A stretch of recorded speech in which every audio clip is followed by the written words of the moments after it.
Some doors don't knock back. You stand there with a hand raised, knowing that once you knock, whatever comes after will change you. Not because the person behind the door deserves it, but because carrying the past any longer will cost you more than you're willing to pay. Gideon stood there longer than he should have. Then he knocked. The door opened slowly. A woman with tired eyes looked at him as if she already knew why he was there. She didn't ask his name. She simply stepped aside and let him in. The room was small, quiet, honest in the way places are when there's no energy left to pretend. Ronan lay on the bed near the window. His body looked older than his age, like time had taken personal offense. When he recognized Gideon, he tried to rise. Gideon lifted a hand. "Don't."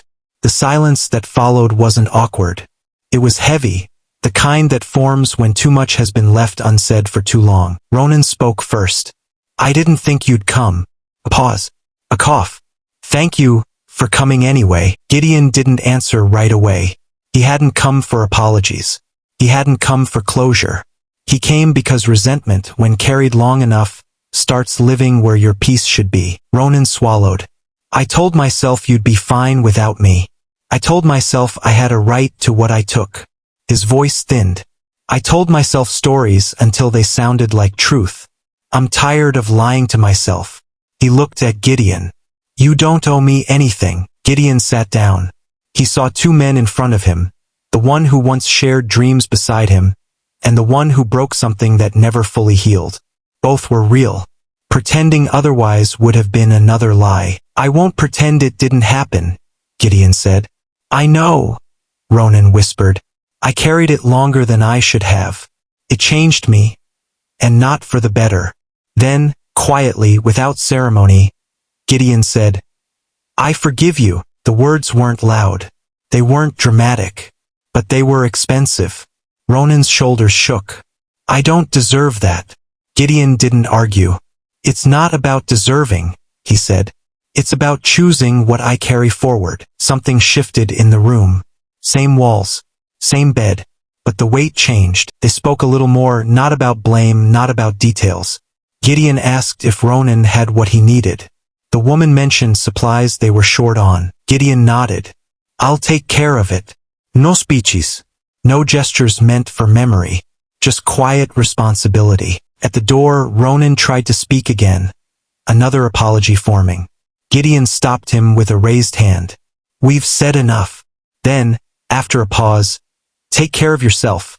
It wasn't reconciliation.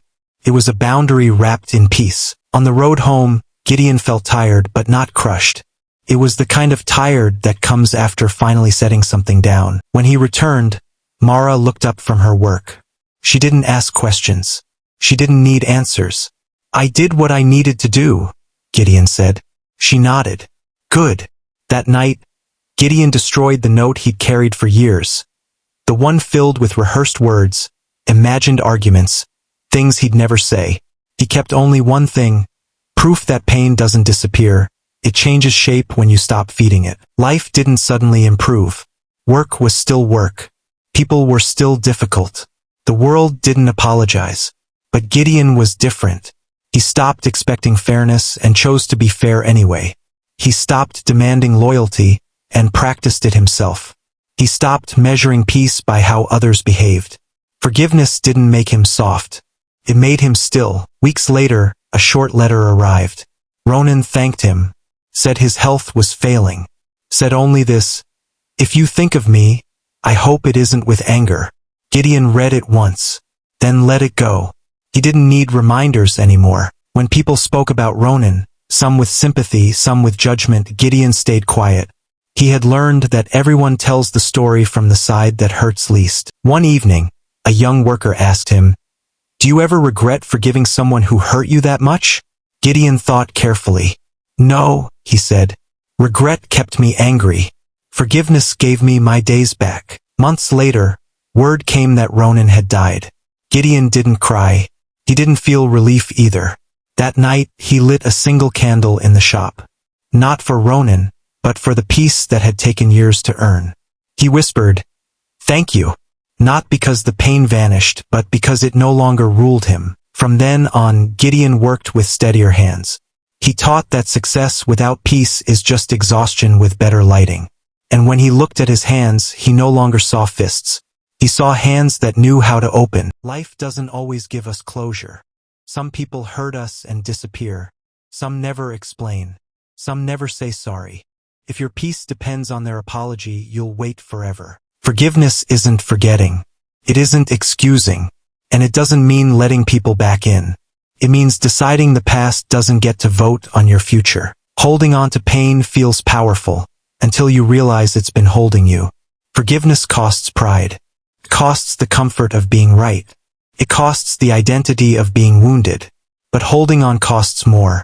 Your sleep, your trust, your ability to feel joy without guilt. You forgive not because they deserve it, but because you deserve rest. Because your heart was not built to be a warehouse for old wounds. And when you finally let go, the change won't be loud. It'll be quiet, and that quiet will feel like peace.